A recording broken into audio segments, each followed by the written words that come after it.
Voilà, bonsoir à tous et à toutes, que la grâce du Seigneur soit avec chacun d'entre vous ce soir. C'est un grand privilège pour moi d'être à nouveau au milieu de vous pour ouvrir ensemble la parole de Dieu. Comme je disait tout à l'heure votre pasteur, c'est vrai que ce livre de Zacharie, c'est un livre difficile. Mais je dirais que c'est aussi un livre pour notre temps, une prophétie pour notre temps.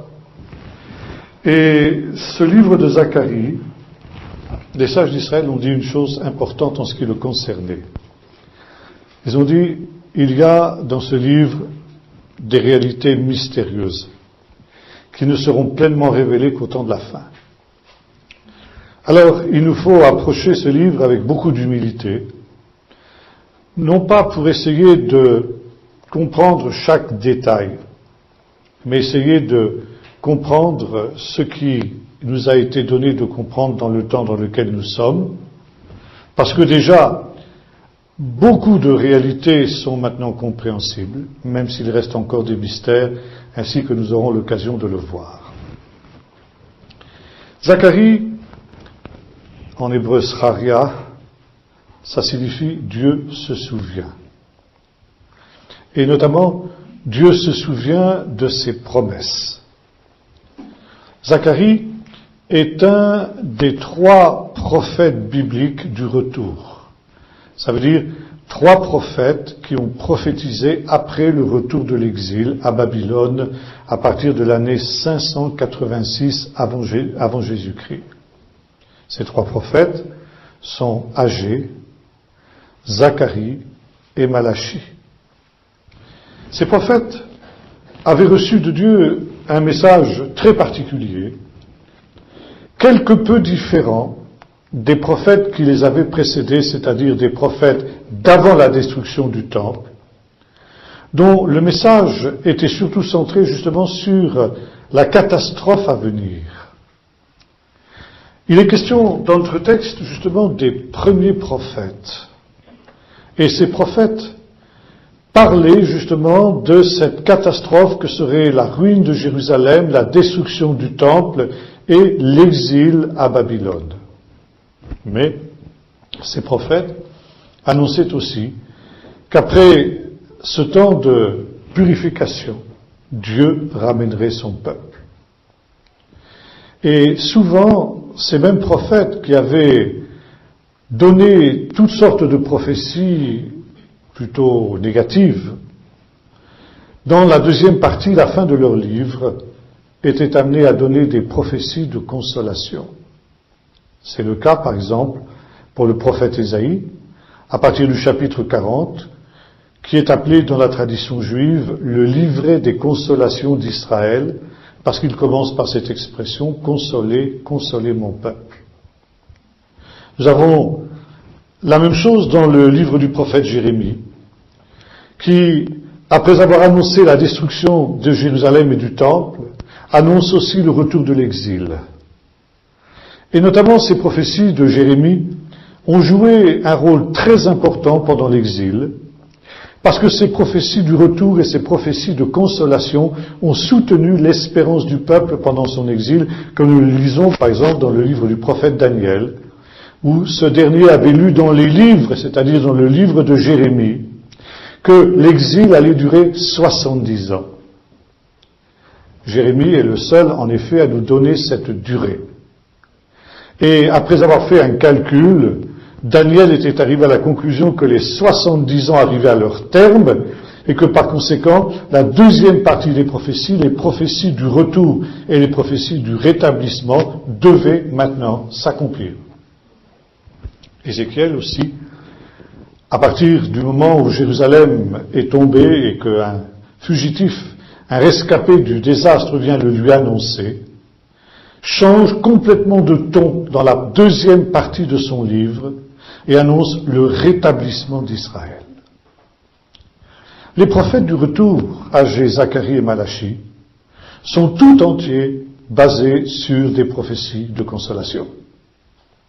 Parce que, entre-temps, la catastrophe ayant eu lieu, il n'y a plus lieu, il n'est plus nécessaire, évidemment, de revenir sur ce drame.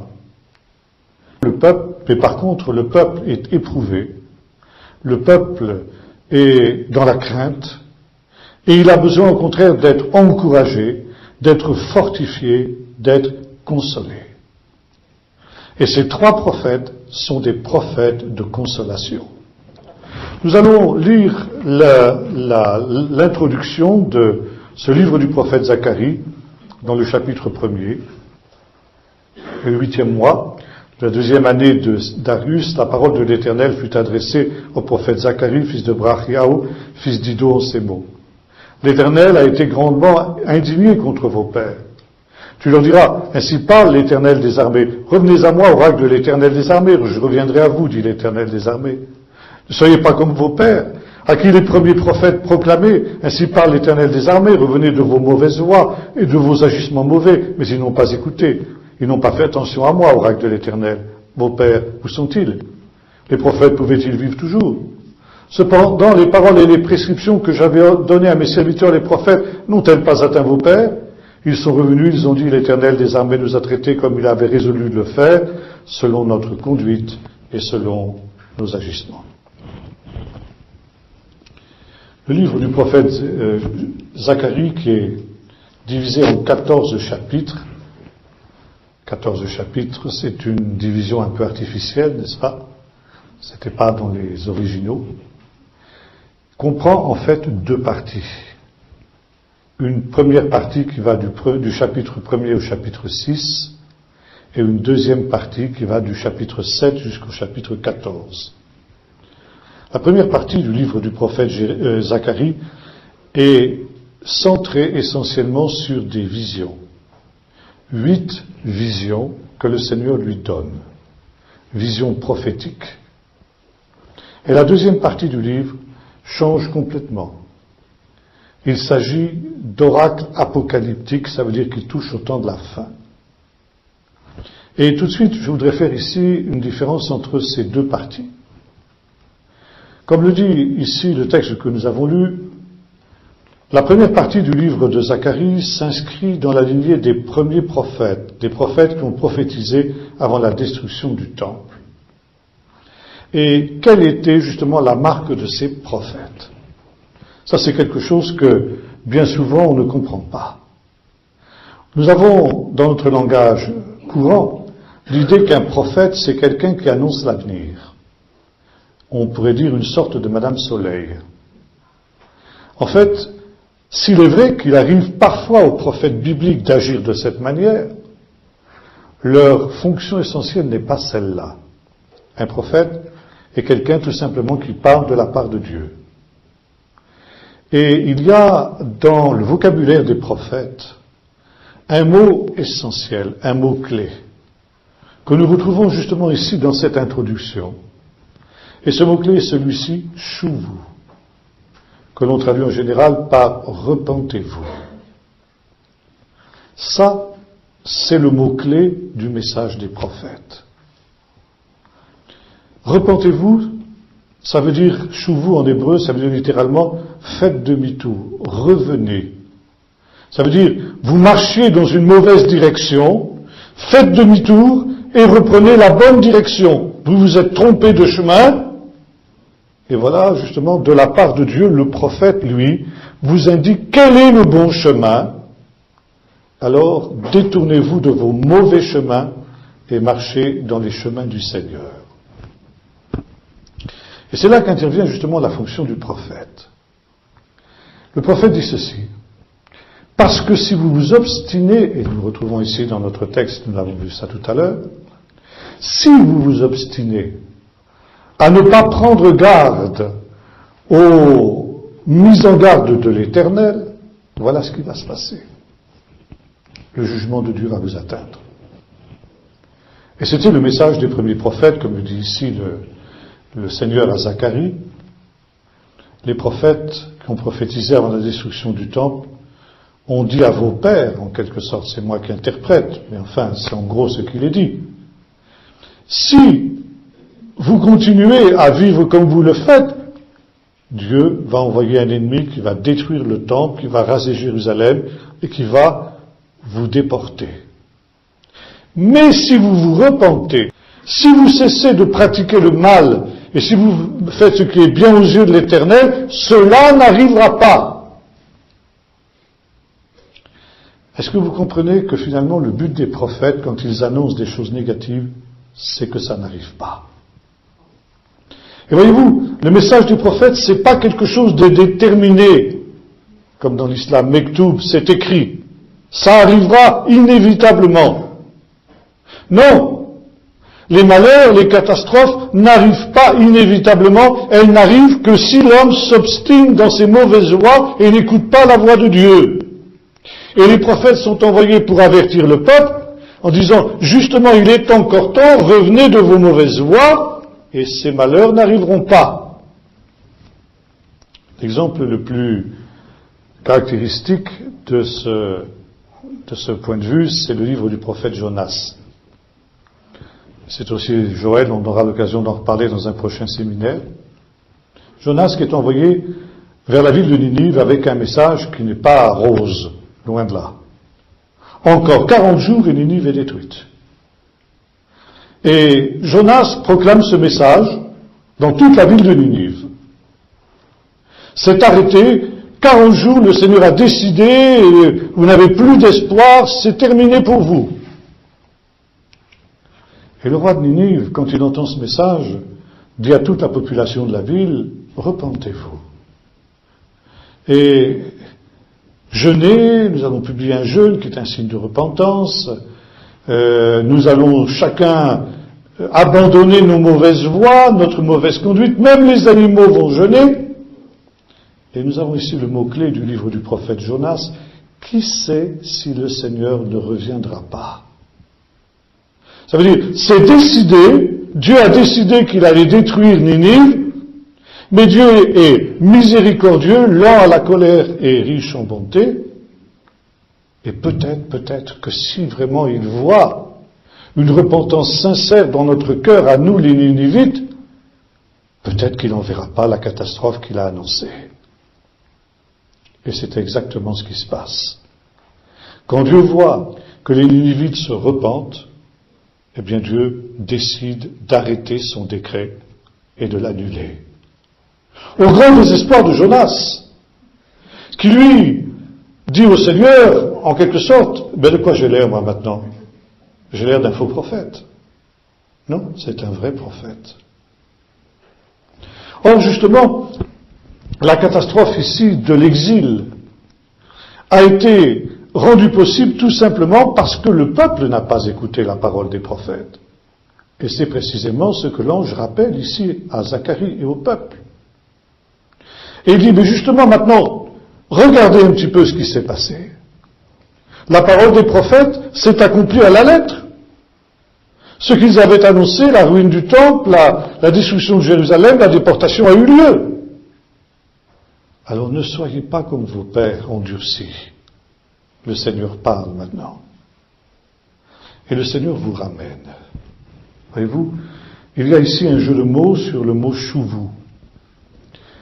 Dieu qui ramène de l'exil, c'est le retour de l'exil. Mais en même temps, ce retour de l'exil ne doit pas simplement être un retour physique, géographique. Ça doit être aussi un retour spirituel. Et finalement, se repentir, c'est aussi revenir à Dieu. Revenir à Dieu spirituellement et dans tous les sens du terme. Dieu fait revenir son peuple. Un faible reste, nous aurons l'occasion d'en reparler déjà, il est question aussi de ce faible reste dans le livre du prophète Zacharie. Et non seulement le peuple doit revenir physiquement, mais il doit aussi revenir spirituellement, moralement, de tout son cœur et se détourner justement de ses mauvaises voies. Voyez-vous, j'insiste ici beaucoup parce que, encore une fois, ce mot repentir est le mot-clé non seulement des prophètes, mais également aussi de toute la Bible, de Jésus, qui prêchait, dont la prédication se résume en ces mots, « Repentez-vous, car le royaume des cieux est proche ».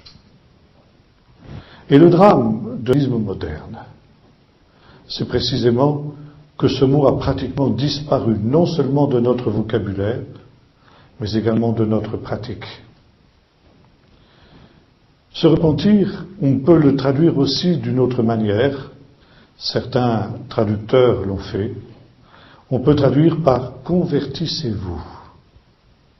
Se repentir ou se convertir, c'est presque synonyme. Il y a une toute petite différence, mais c'est pratiquement synonyme. Et le problème aujourd'hui, c'est que c'est un message qui n'est plus populaire. C'est tellement non populaire que dans la plupart des versions modernes de la Bible, ce mot a été supprimé. Et il y a déjà nombre d'années de cela, j'ai eu une controverse vive avec un traducteur d'une de ces versions modernes. Et notamment, je lui avais reproché d'avoir supprimé le mot repentance. Il m'avait dit, oui, mais ce mot n'est plus compris aujourd'hui. Je lui ai dit, je ne suis pas d'accord, parce que finalement, on parle constamment de se repentir. Dans notre langage courant, on dira ceci, si tu fais ça, tu t'en repentiras. Oui ou non, ça se dit. On parle de repentance pour le colonialisme, pour l'antisémitisme, pour toutes sortes de choses, pour le Veldiv, etc. Il y a des cérémonies de repentance même dans la société civile. Et même si ça n'était pas, alors c'est un mot-clé de la Bible, c'est un mot qui n'a pas véritablement d'équivalent dans notre langue française si on enlève le mot repentance, et tous nos modernes traducteurs ont traduit par changer de vie, changer de conduite ou des choses comme ça. Mais changer de vie, vous déménagez, vous allez habiter à 600 km d'ici, vous changez de vie. C'est pas pour autant que vous vous repentez. N'est-ce pas? Alors, voyez-vous, il y a de ces mots qui sont des mots essentiels, mais qui montrent un état d'esprit. On a supprimé aussi le mot péché, pour la même raison, soi-disant que c'est un mot vieillot. Le mot est peut-être vieillot, mais hélas, la chose est bien d'actualité. Parce que le péché, depuis qu'on a supprimé le mot péché, croyez-moi qu'on n'a pas supprimé la réalité du péché. C'est même l'inverse. Et justement, la repentance, c'est ce qui nous permet de vaincre le péché. Et ici, donc, le prophète Zacharie se place d'emblée dans la lignée des prophètes qui l'ont précédé, dans un appel au peuple à se repentir, à revenir, dans les deux sens du terme. Revenir aussi physiquement. Pourquoi? Parce que comme nous l'avons vu, le prophète, et notre frère nous l'a dit tout à l'heure, était descendant des premières générations qui étaient revenues de l'exil à Babylone après l'édit de Cyrus en 586 avant Jésus-Christ. Effectivement, son grand-père Iddo, qui était un prêtre, vous lisez ça par exemple dans le 12e chapitre de Néhémie, verset 2, vous lisez ça aussi en Ezra 5, verset 1 et 6, verset 4. Eh bien, cet homme qui était un prêtre était revenu avec les premiers pionniers qui étaient revenus de Babylonie. Il faut dire que l'exil de Babylonie, contrairement à ce qu'avait été l'esclavage d'Égypte, était un exil qui n'avait pas été pénible pour le peuple d'Israël. Il n'avait pas été réduit à des corvées difficiles et douloureuses comme l'avaient été leurs ancêtres en Égypte. Mais au contraire, comme leur avait déjà annoncé le prophète Jérémie, ils avaient eu la possibilité de se construire des maisons en Babylonie, de planter des vignes, des jardins, bref, de prospérer. La Babylonie, l'Irak moderne, était un pays infiniment plus riche que ne l'était la terre d'Israël, et ces exilés qui avaient vécu là-bas pendant 70 ans, eh bien, avaient pour beaucoup d'entre eux tellement réussi que nous voyons par exemple des gens comme Esther et Mardochée qui vont être introduits dans les plus hautes sphères du gouvernement impérial jusqu'à ce que même Esther devienne reine. Et nous voyons justement que beaucoup de ces Juifs, au moment de l'appel de Cyrus, n'avaient pas répondu à cet appel. Une petite minorité seulement avaient quitté ce confort qu'ils avaient acquis en Babylone pour entreprendre cette aventure de revenir à Jérusalem pour reconstruire la ville sainte, le temple. Nous avons vu la même chose aussi au moment du sionisme, lorsque l'État d'Israël a été proclamé, où déjà les premières vagues d'immigration ont commencé et que Théodore Herzl, à la fin du XIXe siècle, a appelé les Juifs à revenir en Israël. Seule une petite minorité a répondu. Les autres étaient tellement mieux, évidemment, en Europe, en Amérique et dans tous les autres coins où ils avaient prospéré, ils faisaient des affaires, etc., etc., sans se douter qu'une terrible catastrophe, la Shoah, allait venir sur eux, comme justement Théodore Herzl leur avait annoncé. Je peux dire qu'à sa manière, Théodore Herzl avait été dans ce domaine un prophète de Dieu. Par conséquent, ici, Zacharie était du nombre de ceux qui étaient revenus. Et il est bien conscient que la majorité du peuple d'Israël qui est resté en exil est dans une situation de désobéissance à Dieu. Et par conséquent, c'est une invitation aussi à revenir. Revenez à moi, et moi, l'Éternel, je reviendrai à vous. Parce que l'Éternel aussi avait abandonné son peuple, et lorsque l'on revient à l'Éternel par la repentance, Dieu revient aussi vers nous, pour nous bénir et nous visiter, et Dieu se souvient, d'où le mot Zacharie, Dieu se souvient. Dieu se souvient de son alliance, Dieu se souvient de ses promesses, des promesses qu'il avait faites au Père, et qui maintenant vont pouvoir se réaliser et s'accomplir. Je ne pense pas que nous aurons le temps, dans l'emploi du temps qui nous est donné, d'étudier chacune des 8 visions qui sont données dans la première partie du livre du prophète. Je voudrais donc ici m'arrêter sur la première vision, qui est la plus importante, et je passerai plus rapidement sur les autres. Verset 7, la 24e année du 11e mois, qui est le mois de Shvat, la 2e année de Darius, la parole de l'Éternel fut adressée au prophète Zacharie, fils de Brachia, fils d'Iddo, en ces mots. J'eus pendant la nuit la vision, voici. Un homme était monté sur un cheval roux, et se tenait parmi les myrtes dans un lieu encaissé. Il y avait autour de lui, derrière lui, des chevaux roux, fauves, tachetés, c'est-à-dire pommelés, en fait, et blancs. Je dis, qui sont-ils, mon Seigneur? Et l'ange qui parle avec moi me dit, je te ferai voir ce qu'ils sont. L'homme qui se tenait parmi les myrtes prit la parole et dit, ce sont ceux que l'Éternel a envoyés pour parcourir la terre. Ils s'adressèrent à l'ange de l'Éternel qui se tenait parmi les myrtes et dirent, nous avons parcouru la terre, voici toute la terre est au repos et tranquille. Alors la terre, ça peut se traduire aussi par le pays. Alors l'ange de l'Éternel prit la parole et dit, Éternel des armées, jusque à quand seras-tu sans compassion pour Jérusalem, pour les villes de Juda, contre lesquelles tu as été courroucé depuis 70 ans? L'Éternel répondit par des paroles bienfaisantes, par des paroles de consolation, et l'ange qui parlait avec moi. L'ange qui parle avec moi me dit, proclame, ainsi parle l'Éternel des armées, je suis animé pour Jérusalem et pour Sion d'une grande jalousie. Je suis saisi d'une grande indignation contre les nations satisfaites, car je n'étais qu'un peu indigné, mais elles ont contribué au malheur. C'est pourquoi ainsi parle l'Éternel, je reviens à Jérusalem avec compassion, ma maison y sera rebâtie, oracle de l'Éternel des armées, et le cordeau sera étendu sur Jérusalem. Proclame encore ceci, ainsi parle l'Éternel des armées, mes villes déborderont encore de biens. L'Éternel consolera encore Sion, il fera encore porter son choix sur Jérusalem. L'Éternel consolera encore Sion, je disais tout à l'heure, les prophéties de Zacharie sont des prophéties de consolation. Et nous avons ici la première vision qui est aussi une vision de consolation. Le premier détail auquel il convient de prêter attention, c'est la date à laquelle a été donnée cette prophétie. Le mois de Shvat, le 24e jour du mois de Shvat. Le mois de Shvat, c'est un mois qui correspond grosso modo à, disons, février-mars.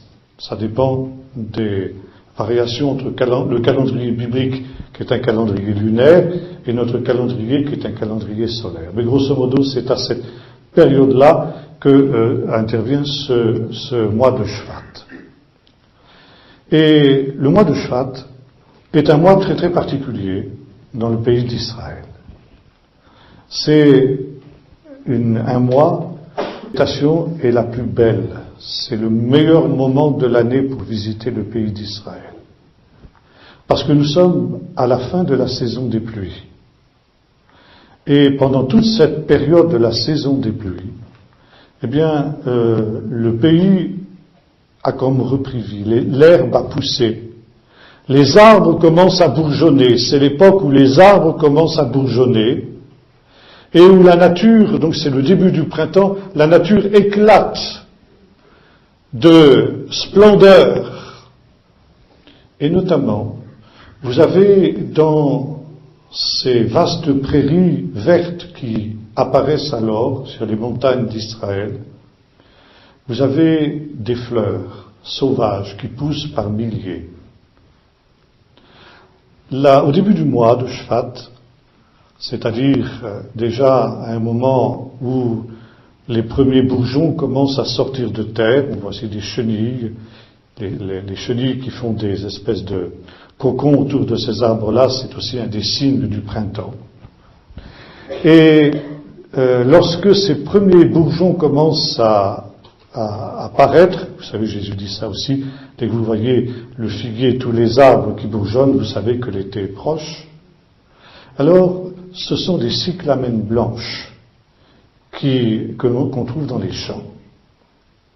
Et plus, au fur et à mesure que le mois de Shvat s'avance, à côté de ces cyclamènes blancs, vous avez des anémones rouges ou des renoncules rouges qui apparaissent aussi dans les champs.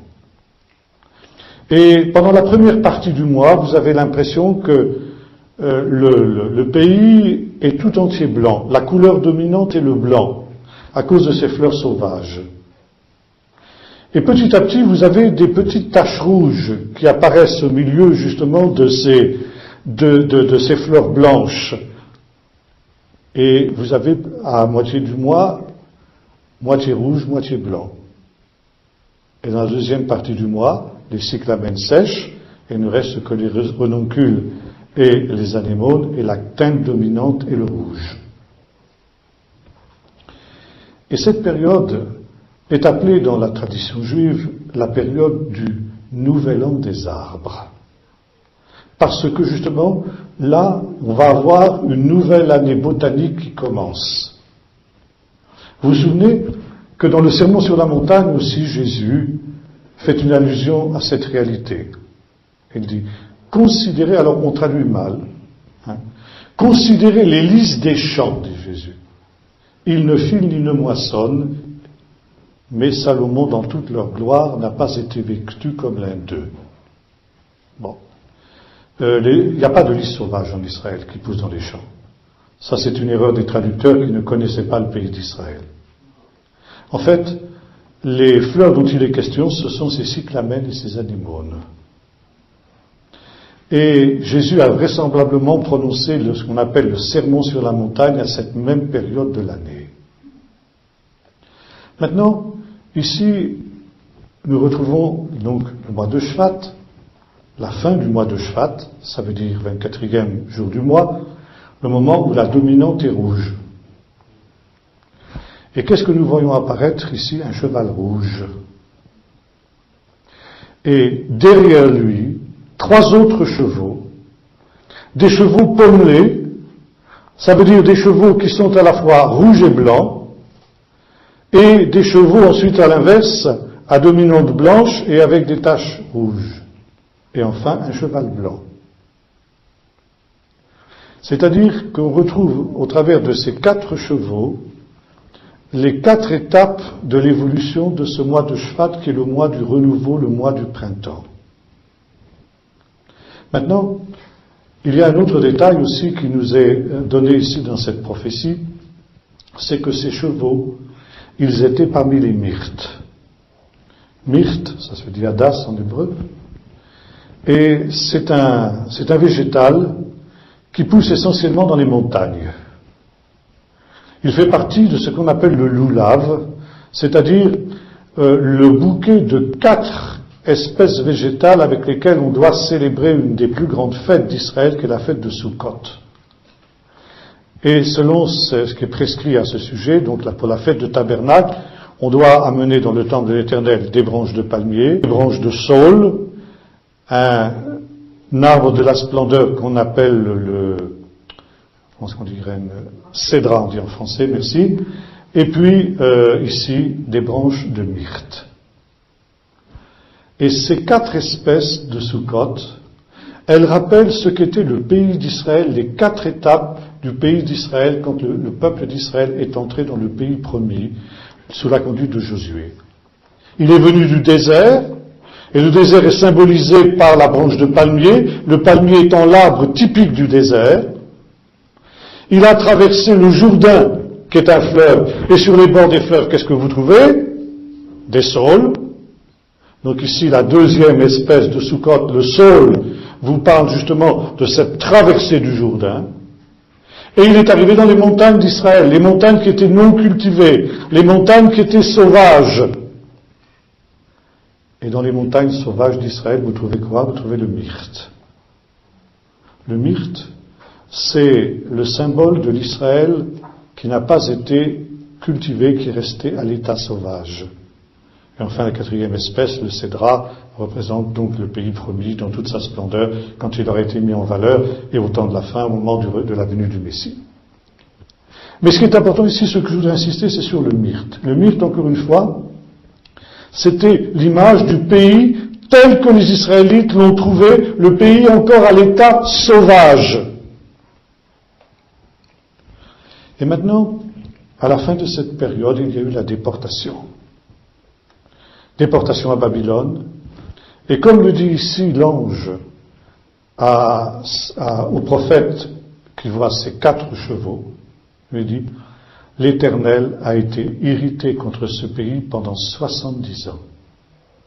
Pendant 70 ans, le peuple a été déporté en Babylonie. Pendant 70 ans, le pays n'a pas été cultivé.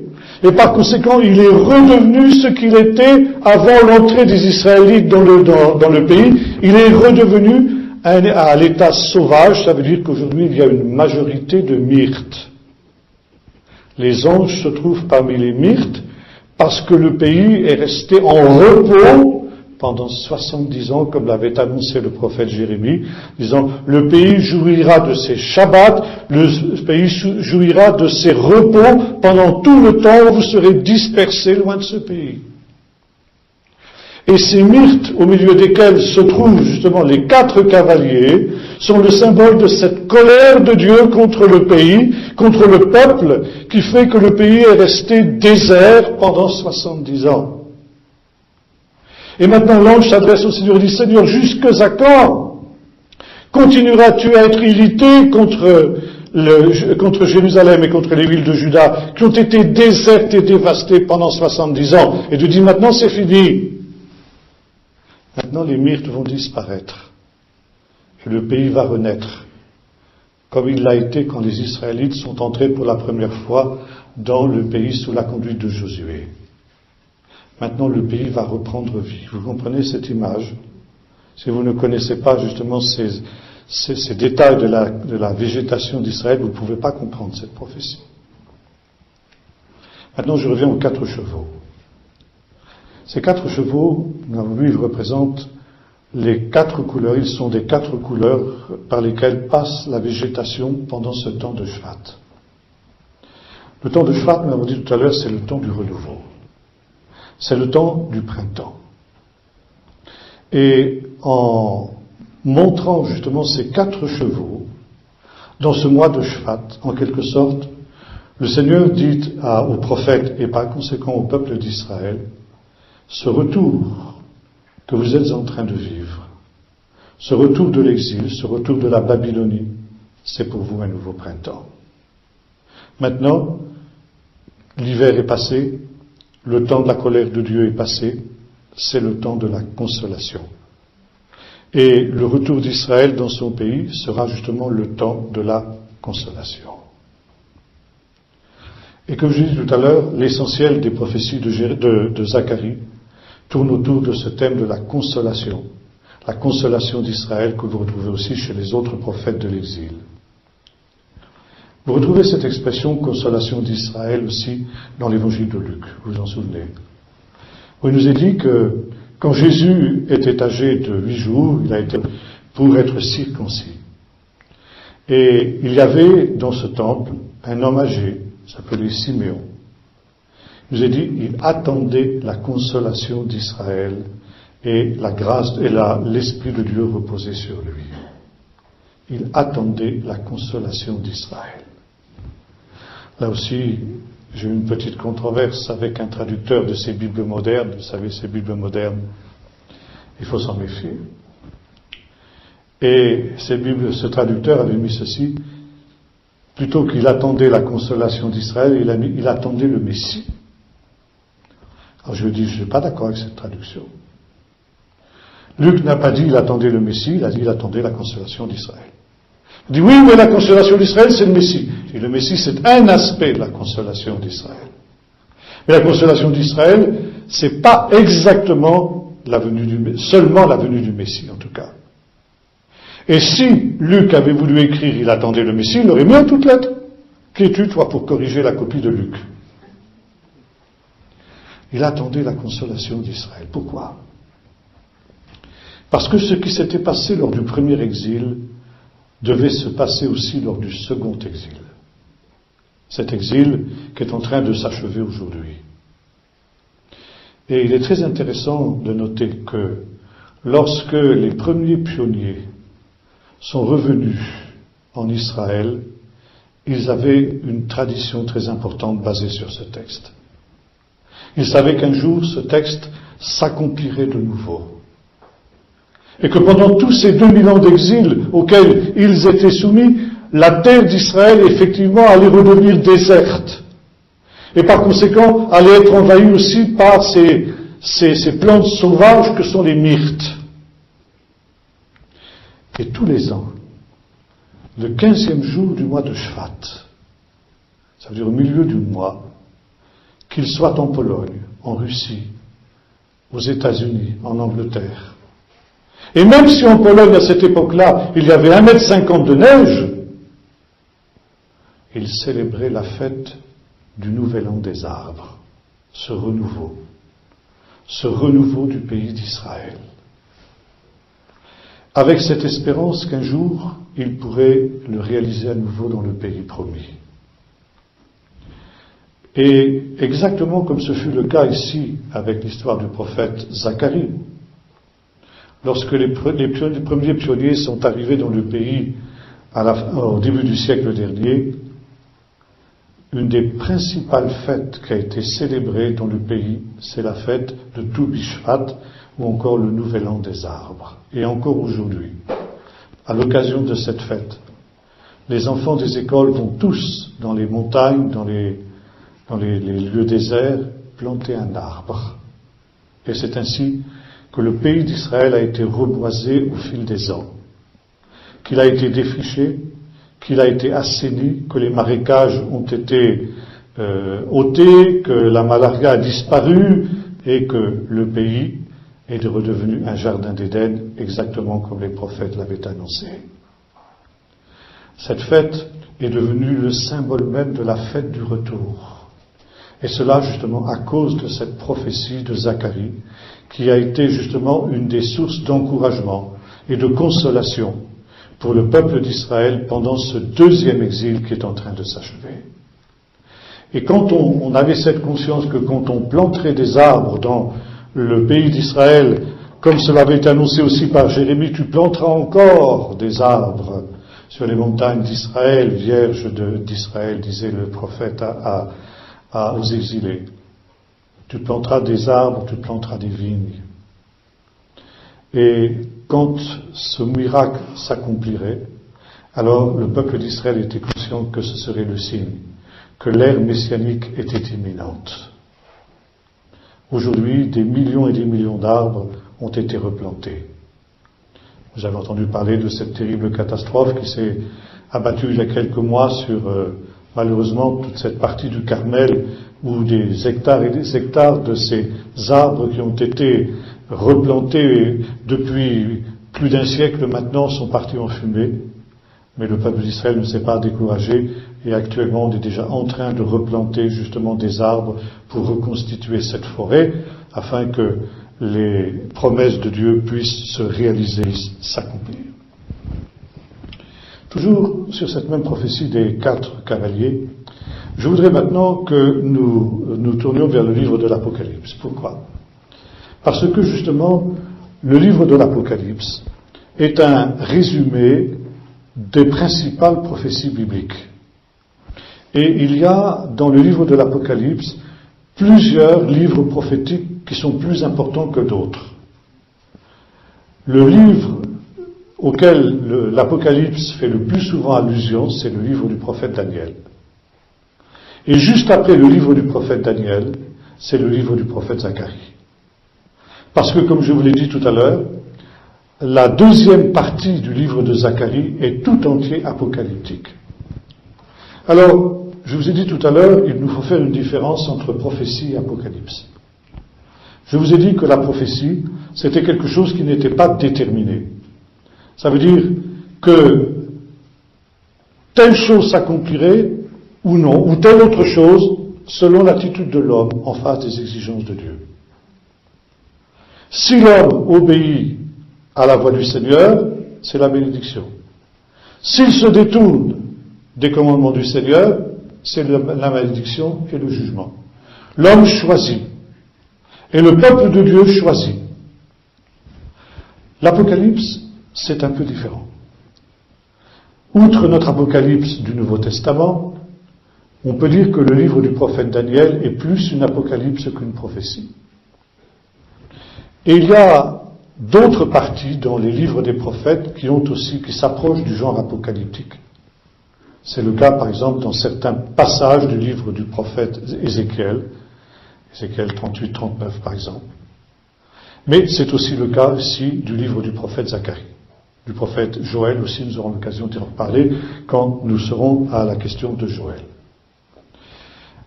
Quelle est la différence donc entre prophétie et apocalypse? Si la prophétie n'est pas déterminée, l'apocalypse l'est. Pourquoi? Parce qu'avec l'apocalypse, nous sommes arrivés dans un temps particulier. Un temps que les prophètes ont appelé, notamment le prophète Daniel a appelé l'apostasie. L'apostasie, c'est un temps où l'homme se révolte contre Dieu et il met le comble à son péché. L'homme, dans finalement l'humanité tout entière, et le comble du péché ressemble à ce qui s'est produit par exemple à l'époque du déluge ou à l'époque de Sodome. Deux exemples que Jésus prend aussi quand il parle de ce temps. Et ce qui était caractéristique de ces deux époques, c'est que les hommes étaient tellement avancés dans le péché, tellement endurcis, qu'ils n'étaient même plus capables de se repentir. Noé a prêché la repentance pendant tout le temps où il a construit l'arche. Et le succès, qu'est-ce qu'il a été? Qui est-ce qu'il a amené à la repentance? Personne. Personne ne s'est repenti à la prédication de Noé. Le péché était tellement ancré dans l'esprit des hommes qu'ils étaient corrompus depuis le plus petit jusqu'au plus grand, et ils étaient dans l'incapacité de se repentir, sauf un tout petit reste de 8 personnes, la famille de Noé qui a échappé au désastre. Même chose à Sodome, où pourtant, vous vous souvenez, Abraham avait intercédé, il y a 10 justes, et le péché des sodomites était devenu tellement grave qu'il n'y avait même pas 10 justes. Et lorsque les anges viennent à Sodome, vous vous souvenez ce qui se passe? Eh bien, les sodomites mettent le comble à leur péché en essayant de pratiquer sur ces anges ce qui est devenu proverbial quand on parle de sodomie. Et par conséquent ici, le jugement de Dieu devient irréversible. Le jugement du déluge était devenu irréversible et le jugement sur Sodome était devenu irréversible. Et dans l'Apocalypse, il y a la même idée. L'Apocalypse est une prophétie qui concerne le temps de l'apostasie, un temps où justement les hommes ont tellement progressé dans le péché que même, comme le dira le prophète Ézéchiel, s'il y avait des hommes aussi saints que Noé justement, Job et Daniel, ils ne sauveraient ni fils ni fille. Ils se sauveraient eux-mêmes, point c'est tout. Et puisque précisément la repentance est devenue impossible, le jugement de Dieu est devenu inévitable. Et là, il n'y a plus de si vous faites, mais voilà ce qui va se passer, c'est écrit. Là, c'est écrit, c'est irréversible, c'est irrémédiable, voilà ce qui va se passer. Alors maintenant, nous revenons justement à notre livre de l'Apocalypse en relation avec cette vision des chevaux dont nous avons parlé. On aura l'occasion d'y revenir demain, vous allez voir que c'est très très impressionnant. Mais nous lisons ici au chapitre 6 du livre de l'Apocalypse, verset 1er. Je regardais quand l'agneau ouvrit un des 7 sceaux, et j'entendis l'un des 4 êtres vivants dire comme d'une voix de tonnerre, viens. Et je regardai, voici un cheval blanc. Celui qui le montait tenait un arc. Une couronne lui fut donnée, il fut parti en vainqueur et pour vaincre. Quand il ouvrit le second sceau, j'entendis un second être vivant dire, viens. Il y avait un cheval rouge, feu qui en sortit. Celui qui le montait reçut le pouvoir d'ôter la paix de la terre, afin que les hommes s'égorgent les uns les autres, et une grande épée lui fut donnée. Quand il ouvrit le troisième sceau, j'entendis un troisième être vivant dire, viens. Je regardai, voici un cheval noir. Celui qui le montait tenait une balance à la main. Et j'entendis comme une voix au milieu des 4 êtres vivants, elle disait, une mesure de blé pour un denier, 3 mesures d'orge pour un denier, quant à l'huile et au vin, n'y touche pas. Quand il ouvrit le 4e sceau, j'entendis la voix du 4e être vivant dire, viens. Je regardai. Et voici un cheval d'une couleur verdâtre. Celui qui le montait se nommait la mort, et le séjour des morts l'accompagnait. Le pouvoir leur fut donné sur le quart de la terre pour faire périr les hommes par l'épée, par la famine, par la peste et par les bêtes sauvages de la terre. Nous retrouvons dans ce texte ici nos 4 chevaux. Ils ne sont pas exactement de la même couleur que les autres, hein, vous avez remarqué. Mais enfin bon, ça, c'est un détail. Et ces 4 chevaux, eh bien, ils représentent des fléaux. Pourquoi ? Parce que justement, dans le livre de Zacharie, il s'agit d'abord d'anges ici, et ces anges, ils ont parcouru la terre, c'est-à-dire le pays d'Israël, je vous l'ai dit tout à l'heure. On peut traduire le mot Eretz aussi par pays. Ils ont parcouru le pays qui est tranquille. Pourquoi ? Parce qu'il s'est reposé pendant ces 70 ans d'exil du peuple d'Israël. Mais le Seigneur dit ceci, je suis animé pour Jérusalem et pour Sion d'une grande jalousie. Je suis indigné d'une grande indignation contre les nations satisfaites, car je n'étais qu'un peu indigné, mais elles ont contribué à leur malheur. Maintenant, au chapitre 6 du livre toujours de Zacharie, vous retrouvez aussi cette vision. Je levai à nouveau les yeux, j'eus la vision que voici. 4 chars sortaient d'entre les 2 montagnes, et ces montagnes étaient des montagnes de bronze. Au premier char, il y avait des chevaux roux. Au second, des chevaux noirs. Au troisième, des chevaux blancs. Et au 4e char, des chevaux bruns tachetés. Je pris la parole et je dis à l'ange qui parle avec moi, ceux-là, qui sont-ils, mon Seigneur ? Alors je lui répondis, ce sont les 4 vents des cieux, qui se tiennent au lieu où ils se tenaient devant le Seigneur de toute la terre. Les chevaux noirs attelés à l'un des chars sortent vers le pays du nord, et les blancs sortent derrière eux. Les tachetés sortent vers le pays du sud. Les bruns sont sortis et demandent pour aller parcourir la terre. L'ange leur dit, allez parcourir la terre, et les chars parcoururent la terre. Il m'appela et dit, vois ceux qui sortent vers les nations, vers les pays du nord, apaise mon ardeur contre le pays du nord. Et nous avons ici, donc à nouveau, nos 4 chevaux, qui sont par contre de la même couleur que ceux que nous avons retrouvés justement dans l'Apocalypse. Et ces 4 chevaux, comme dans le livre de l'Apocalypse, représentent des fléaux qui s'abattent sur non plus le pays d'Israël, mais l'humanité. 4, c'est aussi le chiffre qui signifie toute la terre, les 4 points cardinaux. Et vous avez vu, les 4 chevaux dont il est question dans le chapitre 6, ils partent vers les 4 points cardinaux. Les noirs vers le pays du nord, les blancs vers le pays du sud, et les autres vers l'est et vers l'ouest. Et pourquoi ? pour châtier les nations. Châtier les nations qui ont persécuté le peuple juif pendant son histoire.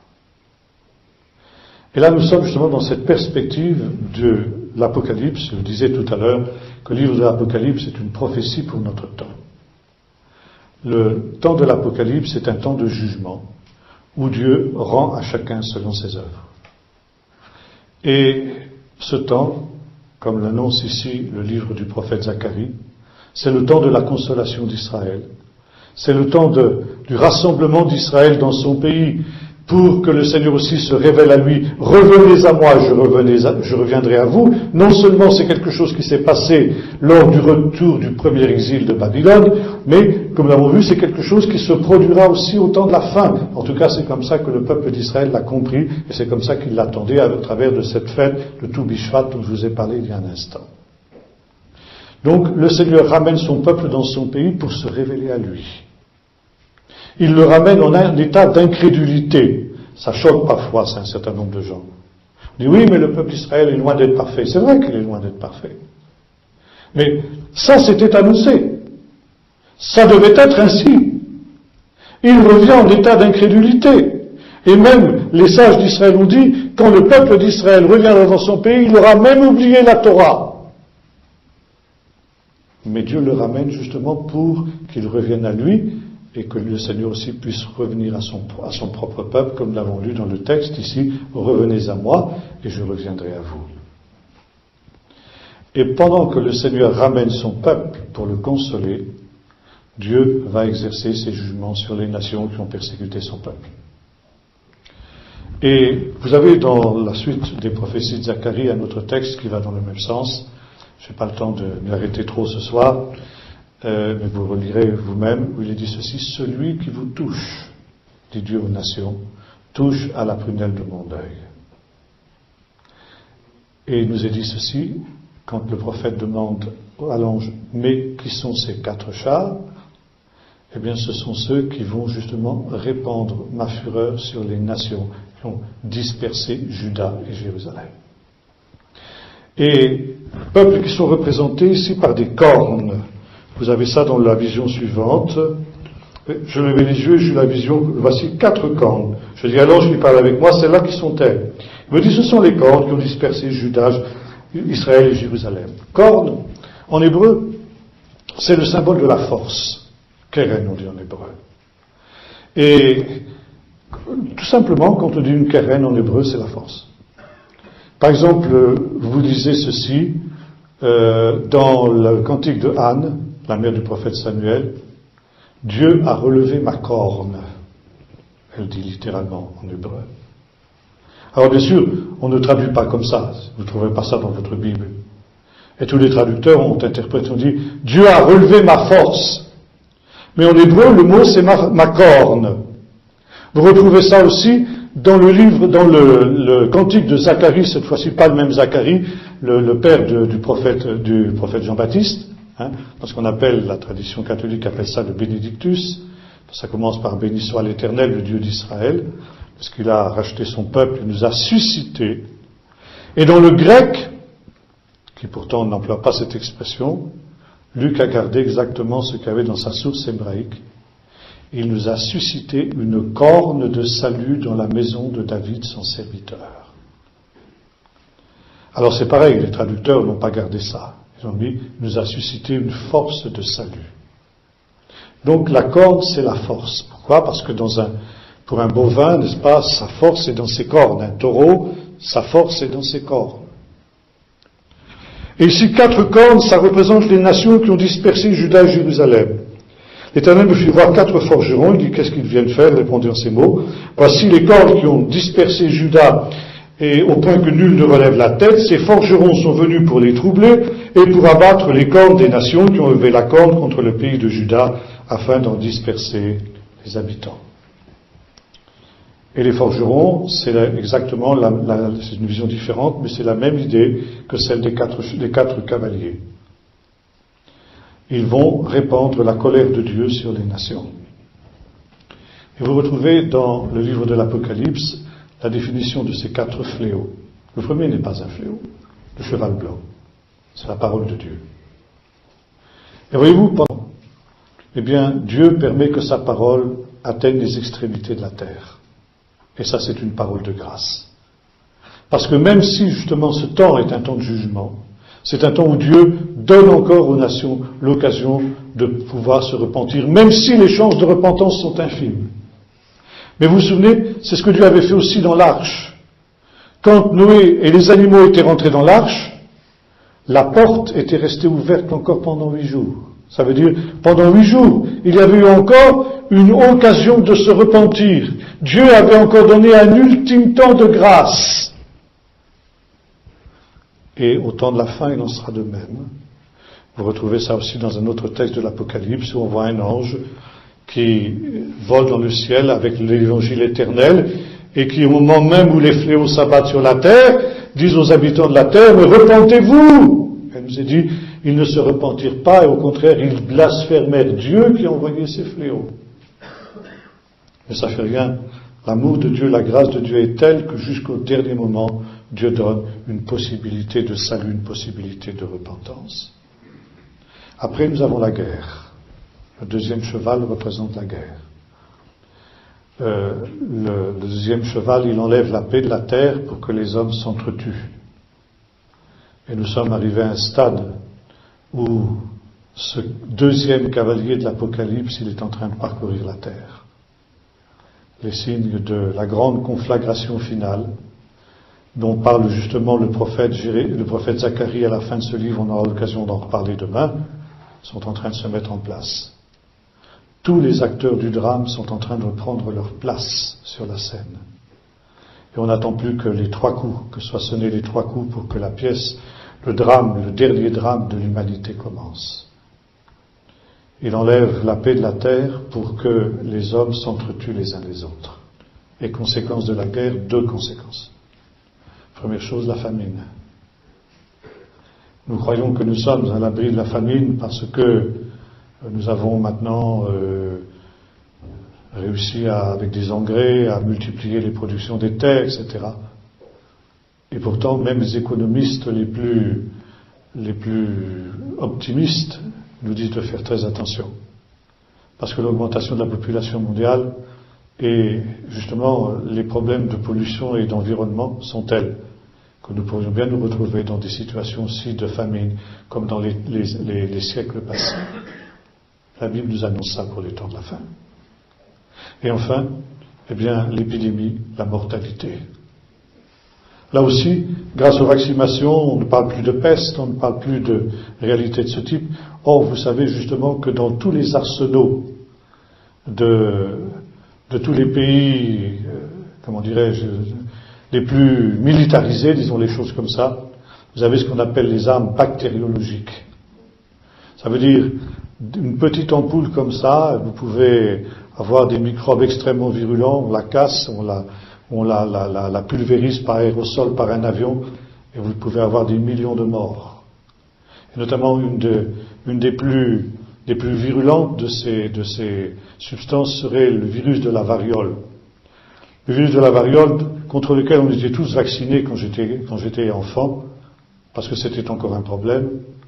Et grâce à ces vaccinations intensive de toute la population mondiale, on a réussi à éradiquer la variole. La variole n'existe plus aujourd'hui sur la Terre. Et son virus existe. Et certaines puissances sont en train de cultiver le virus de la variole. Et si ce virus était répandu sur la Terre, maintenant qu'on n'a plus de vaccination, eh bien vous imaginez les dégâts. Ce serait des millions et des millions de morts. La Bible nous annonce des choses semblables. Et voyez-vous, ça c'est le jugement des nations, de nos nations, qui ont persécuté le peuple juif et qui malheureusement continuent à le faire. Au lieu de se repentir, au lieu de prendre garde de ce qui est en train de se passer, au contraire, elles vont encore maintenant au-devant d'une nouvelle Shoah. Alors, on arrive à un temps aussi où le jugement de Dieu est devenu irrémédiable et inévitable. Alors vous allez dire, mais tout ça c'est pas très gai. Oui et non. Parce que justement, il y a Et ça, nous en avons parlé tout à l'heure avec le premier cavalier, le cheval blanc. Il y a une possibilité de choses. Les apôtres disaient déjà, sauvez-vous de cette génération perverse. Et dans ce temps qui est le temps de la fin, où le Seigneur veut ouvrir devant nous justement ces livres mystérieux que sont Daniel, l'Apocalypse, Zacharie et tous ces livres qui nous parlent des choses dernières, qui nous parlent de ces temps de la fin, eh bien nous avons ce rappel du Seigneur que la porte de l'arche est encore ouverte. Pour combien de temps nous ne le savons pas, mais la porte de la repentance. Je vous ai dit tout à l'heure que le mot repentance était le mot clé du livre des prophètes. Et nous le retrouvons ici aussi, bien sûr, dans le livre du prophète Zacharie, j'en ai parlé aussi. Revenez à moi et je reviendrai à vous. Dieu ne veut pas la mort du pécheur, mais qu'il se repente et qu'il vive. Et Dieu, justement, donne du temps. Vous savez, il nous a dit ça aussi dans le livre de l'Apocalypse, au sujet de la fausse prophétesse Jézabel. Il nous a dit, je lui ai donné du temps pour qu'elle se repente. Et Dieu donne du temps. Dieu avait donné du temps aux habitants de Sodome. Dieu avait donné du temps au monde de l'époque de Noé. Dieu avait encore laissé, je le disais tout à l'heure, 8 jours la porte de l'arche ouverte. Dieu donne du temps. Ce temps, il ne faut pas le gaspiller. Et voilà, nous sommes ici dans certainement des temps ultimes. Les réalités du monde qui nous entoure sont là pour nous rappeler que nous sommes devant des échéances très graves. Et tous les échos que j'ai du Moyen-Orient ces jours derniers sont convergents. Nous allons devant de choses terribles. Je ne dis pas ça pour vous effrayer. Je dis cela pour que nous soyons lucides et que nous prenions des dispositions. Dieu nous avertit. De la même manière qu'il avait averti Noé des choses qu'on ne voyait pas encore. Il avait averti de la venue de ce déluge. Il avait averti Abraham, auquel il avait dit « Cacherai-je à Abraham ce que je vais faire à Sodome ?» Et quand Dieu aime ses enfants, il leur révèle ce qu'il va faire. Dieu nous révèle dans ces temps qui sont les temps derniers, les temps de la fin, ce qu'il va faire. Mais justement pour que nous puissions construire une arche. Dieu lui avait dit à Noé, construis une arche pour sauver ta vie et sauver celle de ta famille. Et aujourd'hui, Dieu nous demande la même chose. Alors ça ne veut pas dire construire une arche d'une manière formelle, mais ça veut dire justement nous mettre dans une situation où nous échapperons à ces choses. Je disais, veillez donc et priez en tout temps pour avoir la force d'échapper à ces choses qui surviendront et pour paraître debout devant le Fils de l'homme quand il viendra. Nous sommes justement dans cette situation. Alors, si quelqu'un n'avait pas donné sa vie au Seigneur ce soir, eh bien, qu'il n'attende pas que la porte soit fermée. C'était aussi l'histoire, vous savez, des 10 vierges. Quand les vierges folles étaient revenues, la porte était fermée. Et elle ne s'est plus ouverte. N'attendez pas que la porte soit fermée. La porte de l'arche a été fermée et le déluge est venu. Et peut-être certains de ceux qui avaient négligé cette porte ouverte se sont dit, mais maintenant ils ont frappé à la porte quand ils ont vu le déluge qui arrivait, ouvre-nous, c'était trop tard, la porte était fermée. Aujourd'hui la porte est encore ouverte. Alors, aujourd'hui, il ne faut pas attendre plus longtemps. Si quelqu'un vient mettre en ordre avec Dieu, parce que même s'il a marché avec Dieu pendant des années et se rend compte qu'il y a encore le péché dans sa vie, il a besoin de se repentir ce soir. Revenez à moi, je reviendrai à vous, dit l'Éternel. Et si quelqu'un entend ma voix, dit Jésus, et m'ouvre la porte, j'entrerai. Aie du zèle et repens-toi. C'est le message du prophète, c'est le message aussi de Zacharie. Et s'il était là, aujourd'hui devant nous, ce serait le message qu'il nous communiquerait. Revenez à moi, dit l'Éternel, et moi je reviendrai à vous. Prions maintenant. Seigneur notre Dieu, nous réalisons que tu as prophétisé des choses pour notre temps. Et nous arrivons, Seigneur, dans ces temps où tout ce qui avait été annoncé d'avance est en train de se réaliser sous nos yeux. Seigneur, tu nous avertis de ces choses qui viennent non pas parce qu'elles vont nous engloutir, mais au contraire, Seigneur, parce que tu veux nous sauver de ces choses. Tu veux que nous échappions. Et tu as prévu, Seigneur, un moyen d'échapper à ces choses. Ce moyen, ce chemin, c'est Jésus qui est la vérité, le chemin, la vérité et la vie. Seigneur, tu nous montres ce chemin, comme le faisaient les prophètes qui disaient, mettez-vous au carrefour, regardez, enquérez-vous des bons chemins et marchez-y, et vous trouverez le repos de vos âmes. Et tu nous montres ce bon chemin, Seigneur, qui mène au Père. Tu nous montres, Seigneur, que si quelqu'un était comme une brebis égarée, suivant sa propre voie, il peut aujourd'hui faire demi-tour et revenir au Père par ce chemin qu'est Jésus. Seigneur, que ce soit quelqu'un qui ne soit pas encore venu à toi, ou bien quelqu'un qui se soit assoupi, qui soit devenu rétrograde, ou qui se soit laissé séduire d'une manière ou d'une autre par l'adversaire. Permets que ce soir, Seigneur, examinant nos cœurs et nos vies, nous puissions ôter ces choses, pour connaître aussi, Seigneur, cette consolation, ce nouveau printemps.